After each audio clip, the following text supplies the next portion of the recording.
성경 말씀 보겠습니다. 성경 말씀은 마태복음 24장 1절 2절 말씀 되겠습니다.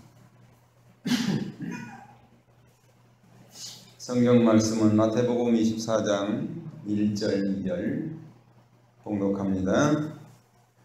예수께서 성전에서 나오사 가실 때에 제자들이 성전 건물들을 가리켜 보이려고 나아오니 대답하여 이르시되 너희가 이 모든 것을 보지 못하느냐? 내가 진실로 너희에게 이르노니 돌 하나도 돌 위에 남지 않고 다 무너뜨려지리라. 아멘. 오늘도 주님의 은혜가 여러분과 함께 하시기를 축원합니다. 지난번에 이스라엘에 갔을 때 그들이 기도하고 있는 통곡의 벽이라는 곳에 갔었습니다. 그 통곡의 벽에 갈 때에는 랍비들이 쓰고 있는 그런 하얀 빵모자 같은 걸 쓰고 써야 들어갈 수가 있었는데, 그런데 그 통곡의 벽을 볼 때 뭔가 마음이 좀 짠한 그런 생각이 들었습니다. 어떻게 하다가 성전은 사라지고 성전 벽 한쪽을 붙들고 저렇게 매달리고 기도할까? 마음이 좀 그랬습니다. 예루살렘 성전은 그렇게 사라지고 없었습니다. 아무리 손을 내밀어 잡고 싶어도 없어져 버린 성전을 그리면서 성전 그 벽을 붙들고 울면서 그렇게 간절히 기도하는 모습을 보면서 많은 것을 생각했습니다. 오늘 말씀을 보시기 전에 우리가 지난주에 살펴봤던 말씀이죠. 23장 38절 말씀을 한번 보겠습니다. 23장 38절 보라 너희 집이 황폐하여 버려진 바 되리라 이렇게 말씀하죠. 이 말씀을 자세히 보면 좀 소름 돋는 그런 말씀이 들어있습니다. 예수님께서는 이스라엘 백성과 자신을 완전히 분리시키는 그런 단어를 하나 사용을 합니다. 그래서 예루살렘이 버림받게 될 것을 예수님이 말씀하고 있습니다. 이 무시무시한 단어가 어떤 거냐면은 너희 집이라는 단어입니다. 너희 집.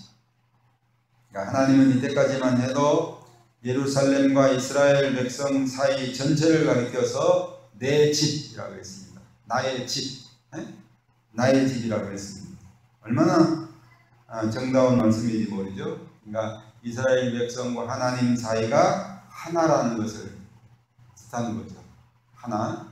나는 너희 하나님이 되고 너는 내 백성이 되리라. 그죠? 예루살렘은 내 집이다. 나의 집이다. 하나님이 그렇게 말씀하셨습니다. 예수님께서도 마태복음 21장 13절에 이렇게 말씀하신 걸 봐요. 예루살렘 성전을 가리켜서 내 집은 기도하는 집이다. 마태복음 21장 13절이죠. 예수께서 성전에 들어가사 성전 안에서 매매하는 모든 사람들을 내쫓으시며 돈 바꾸는 사람들의 상과 비둘기 파는 사람들의 의자를 둘러부시고 그들에게 이르시되 기록된 바, 구약 성경에 기록되어 있는 거죠.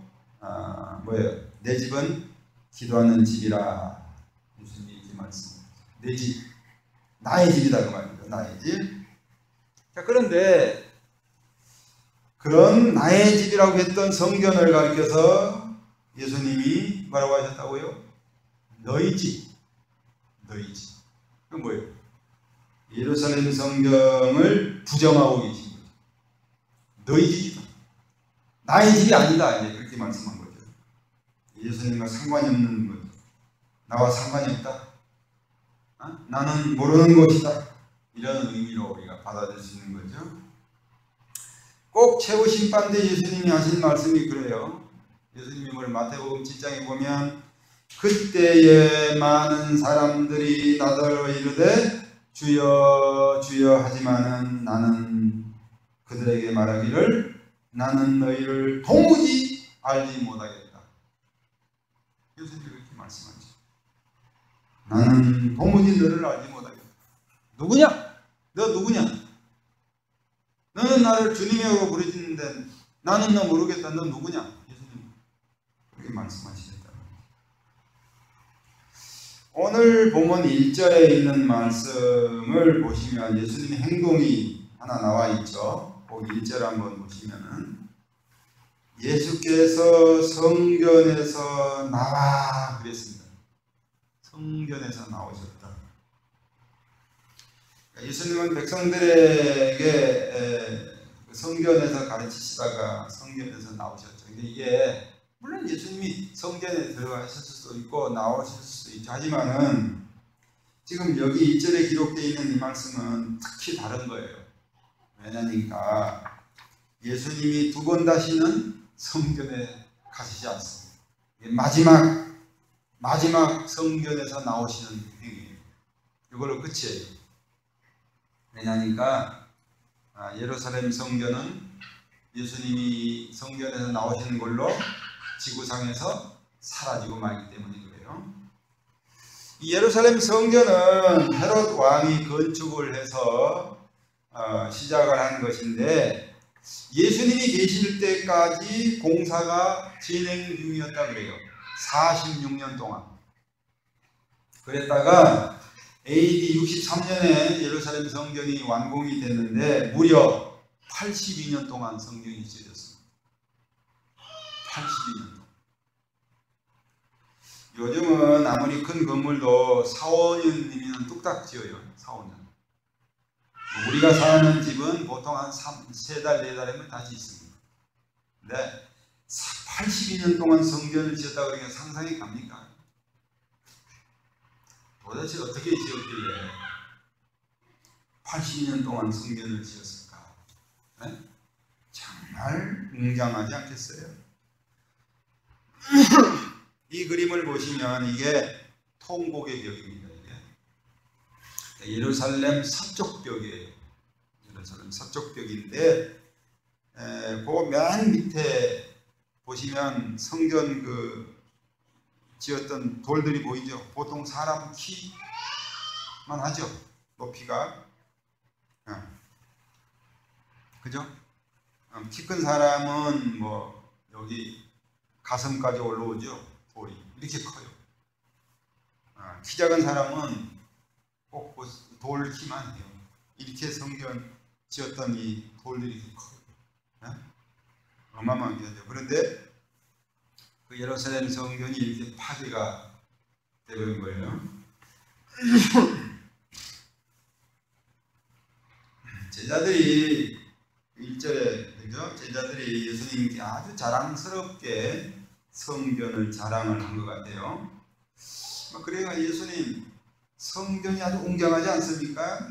이스라엘 민족같이 하나님을 위해서 이렇게 웅장한 성전을 가진 백성은 없을 겁니다. 막 그렇게 자랑을 했던 것 같아요. 실제로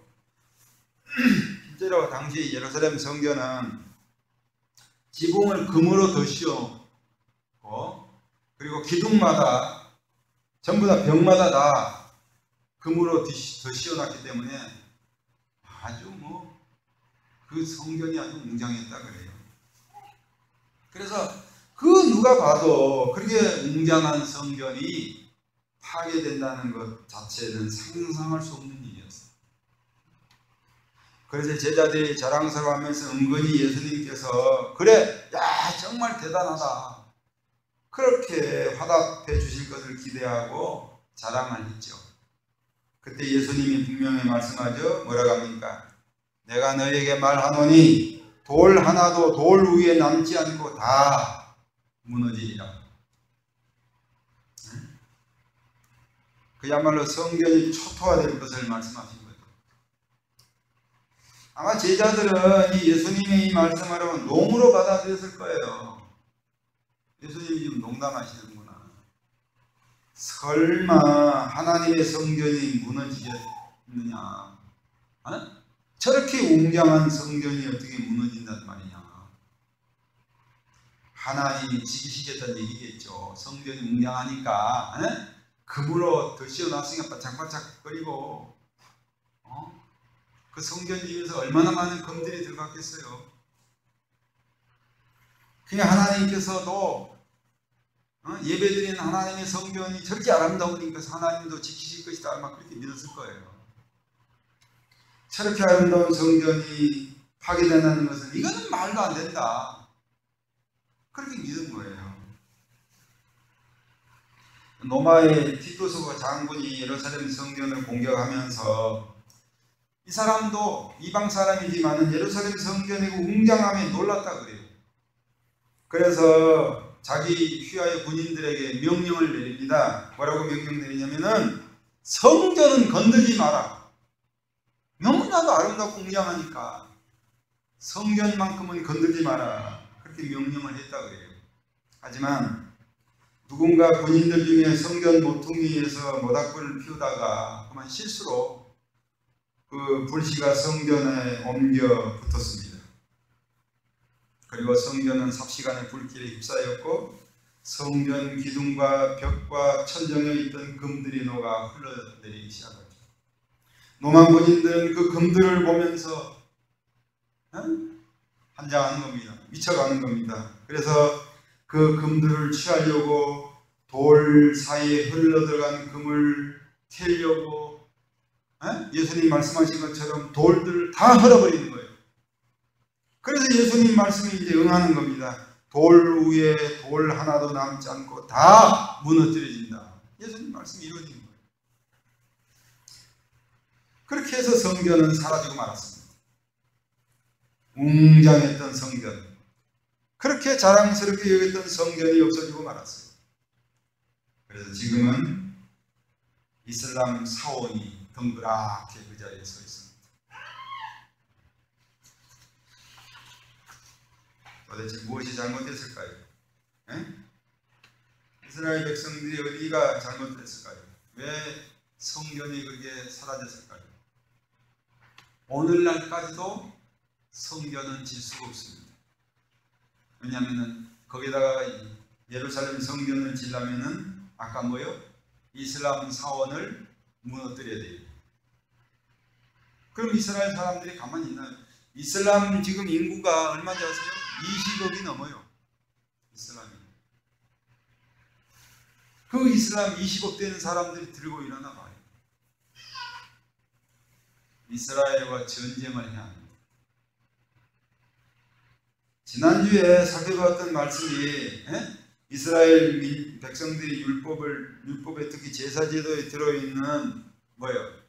양의 희생 제사의 상징을 오해하고 잘못 받아들여서 결국은 그릇되게 하나님을 예배 드렸다 했죠. 우리가 한 가지 알아야 될 것은 우리가 예배 드리는 행위가 아무리 잘 드린 예배라 할지라도 그것이 하나님이 원하신 예배가 아닐 경우에 그거는 하나님이 받으시지 않으신다는 거예요. 우리가 그걸 이스라엘 역사에서 배우는 겁니다. 성전 제사가 그랬습니다. 여러분 시편에서 하나님은 벌써 그렇게 말씀하셨어요. 시편 51편 16절 한번 다 같이 한번 읽습니다. 주께서는 제사를 기뻐하지 아니하시나니 그렇지 아니하면 내가 드렸을 것이라. 주는 번제를 기뻐하지 아니하시나니. 하나님은 제사를 기뻐하지 않으신다. 누가 그랬어요? 다윗이 쓰셨어요. 어떻게 보면은 다윗은 이스라엘 백성 입장에서 보면은 매국노처럼 보일 수 있어요. 완전히 그는 이방 사람처럼 보일 수 있어요. 아니 하나님 앞에 드리니 제사를 하나님이 기뻐하지 아니하신다고 이스라엘 사람들의 전부라고 할 수 있는 겁니다. 이게 제사가. 그런데 지금 다윗이 주께서는 제사를 기뻐하지 아니하시다. 엄청난 말을 하고 있는 거예요. 이스라엘 입장에서 보시니까 하나님을 거역하는 자밖에는 안 보여요. 그런데 그게 사실이에요. 시편 51편 50편을 한번 보겠습니다. 50편. 50편 7절. 내 백성아 들을지어다 내가 말하리라. 하나님이 하신 말씀입니다. 이스라엘아 내가 내게 증언하리라. 나는 하나님 곧 너희 하나님이로다. 나는 내 재물 때문에 너를 책망하지 아니하리니 내 번제가 항상 내 앞에 있음이로다. 내가 내 집에서 수소나 내 우리에서 수염소를 가져가지 아니하리니 이는 삼림의 짐승들과 뭇산의 가축이 다 내 것이며 산의 모든 새들도 내가 아는 것이며 들의 짐승도 다 내 것이미로다. 내가 가령 줄여도 내게 이르지 아니할 것은 세계와 거기에 충만한 것이 다 내 것이미로다. 내가 수소의 고기를 먹으며 염소의 피를 마시겠느냐? 감사로 하나님께 제사를 드리며 지존하신 이에게 내 선을 갚으며 환난 날에 나를 부르라. 내가 너를 건지리니 내가 나를 영원하게 하리로다. 하나님이 뭐라 그러십니까? 이스라엘 백성들아 너희 집에 있는 짐승이 다 내 것이다. 그리고 산에 있는 짐승들, 새들, 공중의 새들이 다 내 것이다. 만약에 내가 배가 고프면 내가 그것들을 잡아먹으면 되지 않겠냐? 내가 배가 고프면 너희 집에 있는 짐승을 내가 달라 하지 않겠냐? 근데 뭐라 그래요? 13절 봐요. 내가 수소의 고기를 먹으며 염소의 피를 마시겠느냐? 하나님이 짐승의 피를 좋아하셔서 배가 고파서 하나님이 짐승의 피를 달라고 했느냐 하는 거예요. 언제 내가 짐승의 피를 너한테 달라 했느냐 말이에요. 천만의 말씀이요. 이스라엘 백성들의 착각이 바로 여기에 있습니다. 하나님은 절대로 짐승의 피를 요구한 적이 없어요. 네? 산에 있는 짐승들, 집에 기르는 짐승들이 다 하나님의 것이다 말이에요. 우리는 사실 하나님의 것을 하나님께 드리는 거예요. 네? 한번 생각해 봐요. 헌금 누구 겁니까? 여러분 지갑에 있는 돈 누구 거예요? 내 거예요? 왜 그게 내 거예요? 하나님 것이죠. 하나님이 주신 거 아니에요. 그러니까 우리는 하나님이 주신 것 중에서 지금 헌금을 드리고 있는 거예요. 예배 시간? 그게 누구 거예요? 네? 하나님이 우리에게 시간을 주신 거 아닙니까? 이 세상을 살 수 있는 시간을 주신 거 아니에요? 우리는 하나님이 내게 이 시간 가운데 일부 시간을 드린 거예요. 예배 시간에. 그러니까 사실은 다 하나님 것을 드리고 있는 거예요. 하나님 것을. 하나님은 이스라엘이 드린 짐승의 피를 싫다. 언제 내가 너희에게 짐승의 피 달라 그랬냐? 하나님이 짐승의 피를 좋아합니까? 에? 세상에 그런 게 어디 있어요? 하나님이 무슨 혐오스러운 짐승의 피를 그걸 왜 하나님이 그걸 왜 바치세요? 이번에 무슨 올림픽 하면서 그 양궁 선수가 뭐 개고기 했다면서요? 그러니까 사람들이 한국 사람들 개고기 못 먹게라 난리를 쳤다 그러죠. 어떻게 집에서 기르는 개를 잡아먹을 수 있냐 이거죠. 그러니까 이제 우리나라 그 문광부죠. 문광부에서 뭐라 하냐면 한국 사람들이 먹는 개는 다르다. 집에서 기르는 그 애완견을 잡아먹는 것이 아니라 그 식용으로 따로 기르는 개가 따로 있다. 이렇게 지금 변명을 하고 있죠. 아니 집에서 기르는 개 잡아먹으면 안 돼요? 얼마나 맛있어요. 그렇잖아. 옛날에 집에서 기른 거 다 잡아먹었지 뭐 그게 무슨 식용 따로 뭐 길러서 잡아먹었나? 아니 언제 하나님이 피를 좋아해서 피를 달라 그런 적이 어디 있어요? 사실은 짐승과 양의 피가 우리 죄를 용서받게 하는 것은 아니지 않느냐. 그러면 다른 종류 예를 들어서 피를 피를 드리는 그런 종교가 있어요. 미국 같은 경우에 어린아이들이 엄청난 어린아이들이 유괴를 당한다 그래요. 그럼 그렇게 수많은 어린 애들이 유괴당 어디로 가느냐? 이상한 종교 행위를 하는 사람들에게 납치가 돼가지고 이 사람들이 그 어린아이의 피를 어린아이를 죽여서 그 어린아이 그 피를 가지고 제사를 드린다. 얼마나 끔찍스러워요. 아니 무슨 하나님께서 무슨 짐승의 피를 좋아해서 예배 이스라엘 백성들에게 짐승의 피를 요구하셨느냐? 아니란 말이에요. 그럼 뭐예요? 그 양의 피가 상징하는 어떤 분, 그분을 가리키려고 그런 거예요.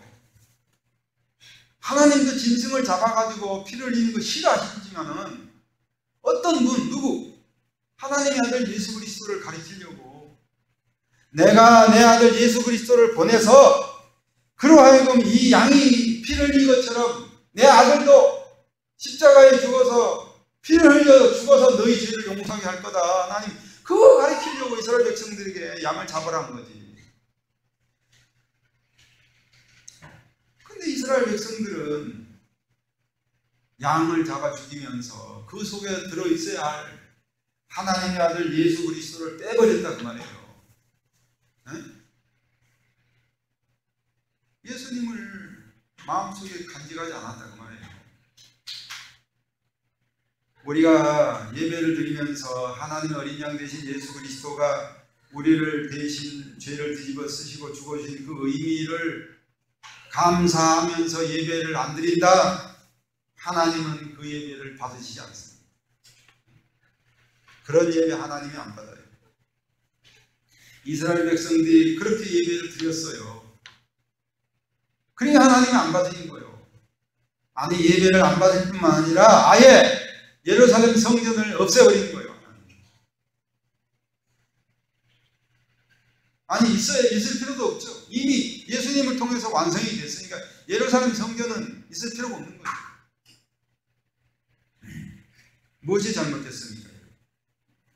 이스라엘 백성들의 예배가 잘못된 거예요. 예배가 잘못된 거예요.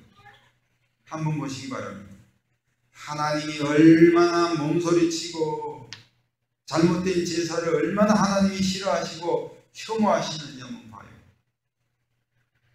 이사야 1장 10절 말씀입니다. 우리 다 같이 읽습니다. 너희 소돔의 관원들아 여호와의 말씀을 들을지어다. 너희 고모라의 백성아 우리 하나님의 법에 귀를 기울일지어다. 여호와께서 말씀하시되 너희의 무수한 재물이 내게 무엇이 유익하뇨?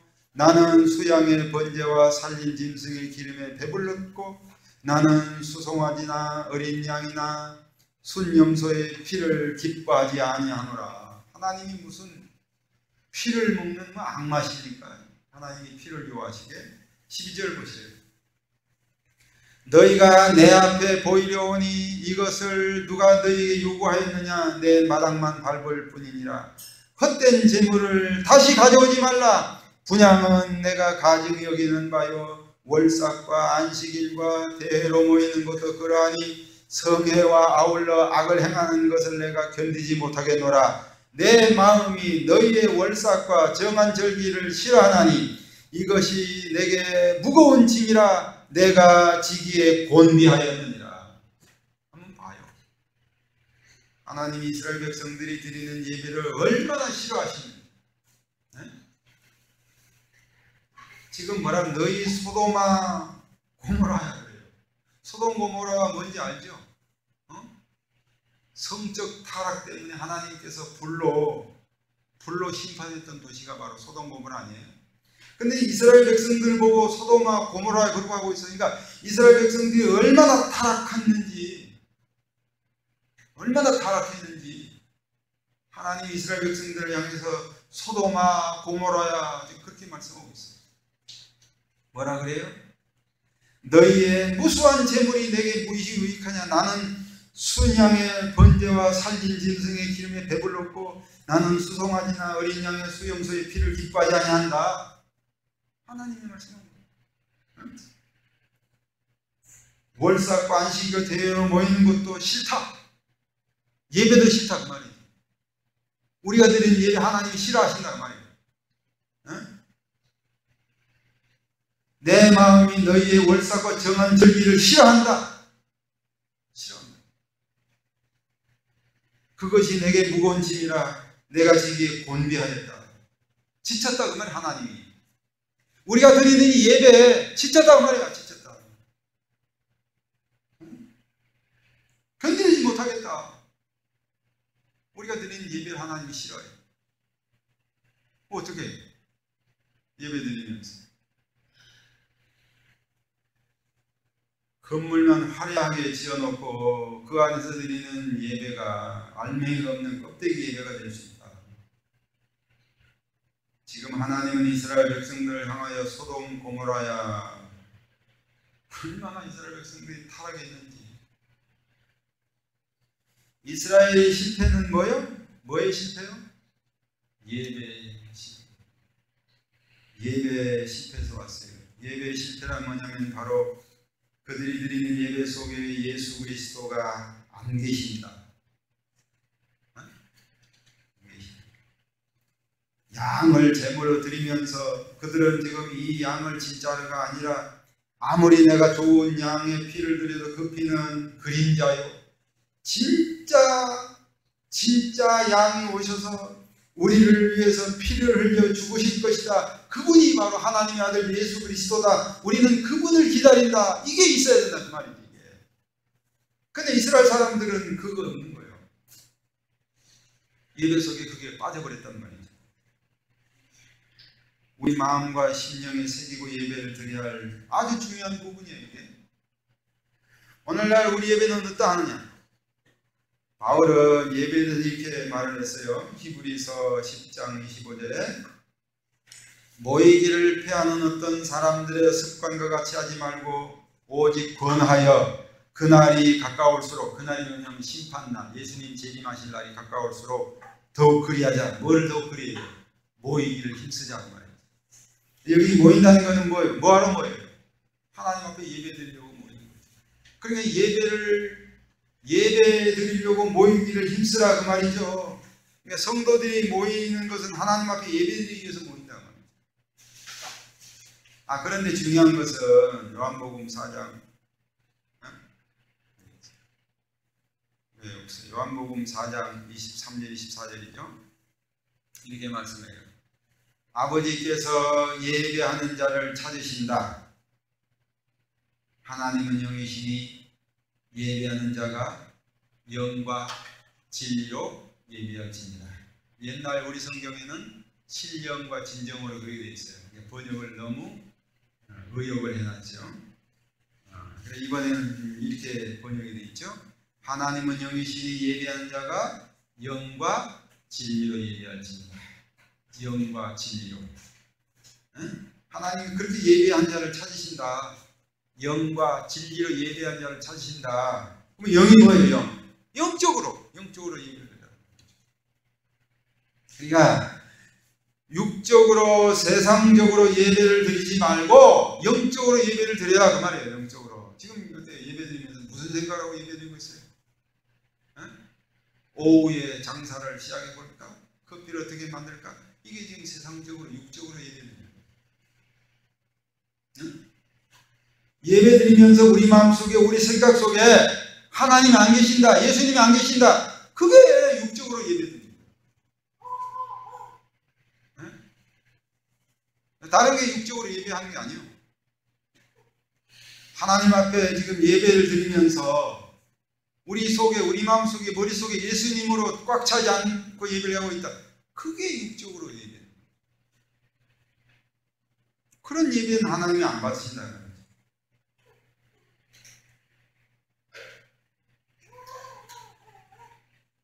교회당을 몇백억, 서울의 사랑의 교회는 뭐 3천억이 들다. 몇천억 들여서 예배당을 지어놓고 화려하죠. 그 안에서 예배를 드린다고 해서 하나님이 받으시는 예배가 있냐? 세상 것으로 아무리 화려하게 꾸며도 그것은 하나님과 아무런 상관이 없는 것이지 않냐. 그건 결국 세상 거예요. 우리 인간들 손으로 만든 거예요. 그게 하나님이 창조하신 들에 있는 들풀이 더 낫지. 인간들이 아무리 멋있게 만들어 놓은 성전 그게 하나님께서 받으시겠느냐. 우리 인간들이 지어놓은 게 그게 뭐 하나님이 받으시면 하겠어요. 근데 우리는 그 착각을 해요. 우리가 손으로 성전을 아름답게 만들어 놓고 화려하게 만들어 놓고 꾸며 놓고 막 기가 죽게 말해 성전 안에 아름답게 꾸며 놓고 그곳에서 예배 드리면 하나님이 기뻐 받으실 것이다. 천만의 말씀이에요. 누가 어디에 성경이 그렇게 써요? 성경 어디에 써 있어요?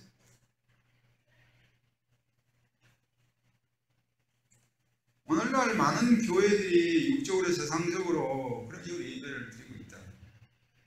찬양팀을 수십 명 앞에 세워놓고 찬양을 드리는, 우리 교회는 이제 사람이 없으니까 뭐 못하고 있는 것도 당연히 모르겠지만 성도들은 어려워서 따라하지를 못해요. 요즘에 CCM 그거 나도 따라하기가 어려워. CCM 손뼉만 치다가 말아. 일반 성도들은 그런 걸 놓고 무슨 최고의 예배라고 떠들고 있는 거예요. 우리 교회는 최고의 예배를 드리고 있습니다. 최고의 찬양을 드리고 있습니다. 천만의 말씀입니다. 어떤 교회에서는 화려하게 옷을 입은 여자 성도들이 강대상에 나와가지고 무슨 뜻인지도 모를 춤을 춰요. 이것이 살풀이인지 꼭 접신하는 춤 같기도 하고 말이죠. 그런 춤을 춰대면서 이게 하나님이 받으실 거라고 하는데 하나님이 받으신다고 성경에 어디 기록되어 있어요? 그렇게 모양으로 화려하게 예배를 드린다고 예배냐? 그 속에 뭐가 들어있어야 된다고요? 예수님이 들어있어야 돼요. 예수님의 십자가에 피가 들어있어요. 도대체 교회마다 영적인 예배는 다 죽어버렸다. 또 진리로 예배라고 그러죠. 진리가 뭐예요? 진리. 아까 말씀드렸죠. 진리. 네? 설교마다 헌금하면은 물질에 복고 없는 설교뿐이죠. 그죠? 예수 잘 믿어서 복 많이 받으라고 떠들어대죠. 아주 환장하겠어요. 기독교 방송 들 때마다 목사님들 설교 들 때마다 환장하겠다. 그런 식으로밖에 설교를 못 하겠느냐. 아주 쫓아가서 그냥 때려주고 싶어요. 응? 전에 그 교회에서 봉사할 때 수원의 어느 교회 목사님이 저녁 예배 설교를 오셔서 하셨는데 설교 시작부터 설교 끝까지 예수 잘 믿고 물질 복 많이 받으라는 얘기뿐이야.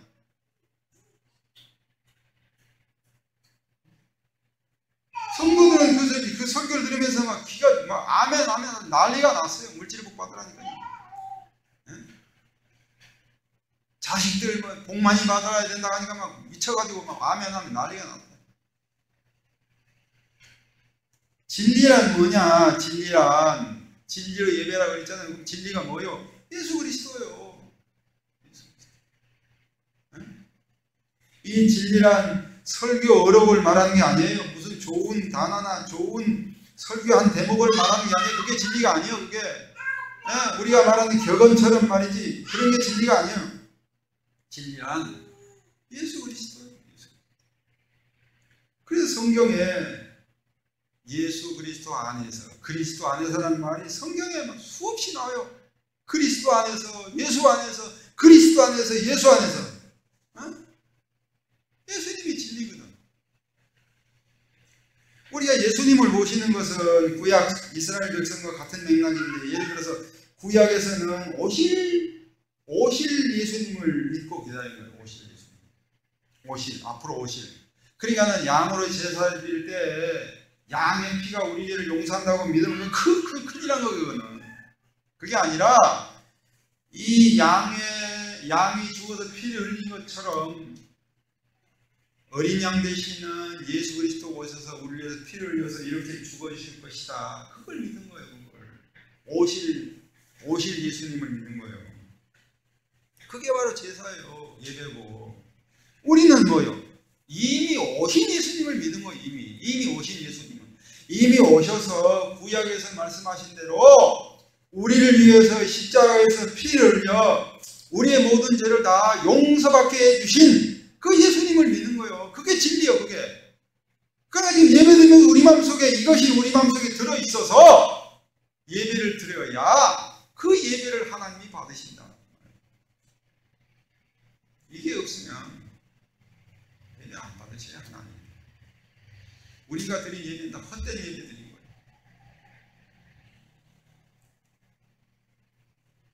오늘날 교회에서는 예수 믿고 복은 있어도 물질 복은 많이 있어도 예수 그리스도 안에라는 진리는 없어지고 말합니다.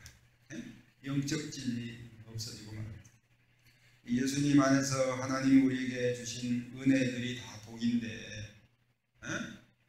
예수님 안에서 하나님께서 나에게 주신 은혜가 뭐냐? 예수님 안에서 하나님이 나에게 주신 복이 뭐냐? 이런 것들을 캐내면서 알아내면서 그걸 우리 속에 채우면서 우리 신앙을 키워나가야 되는데 이런 건 없다.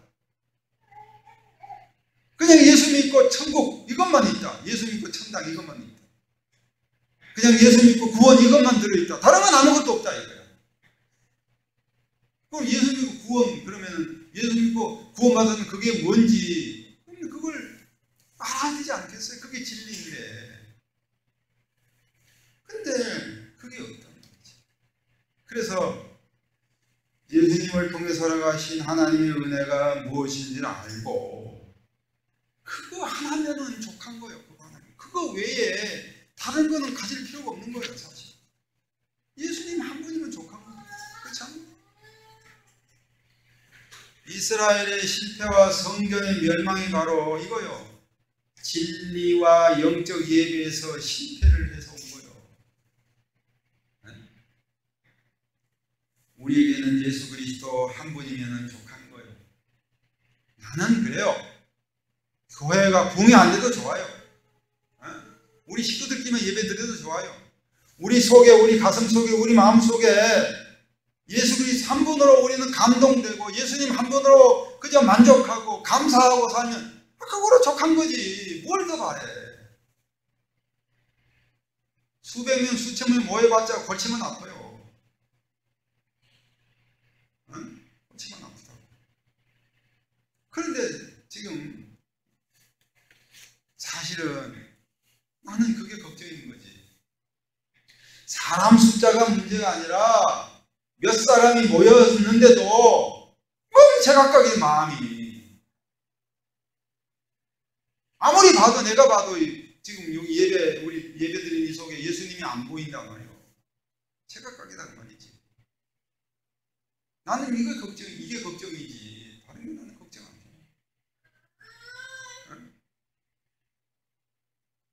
어때? 우리가 뭘 바래?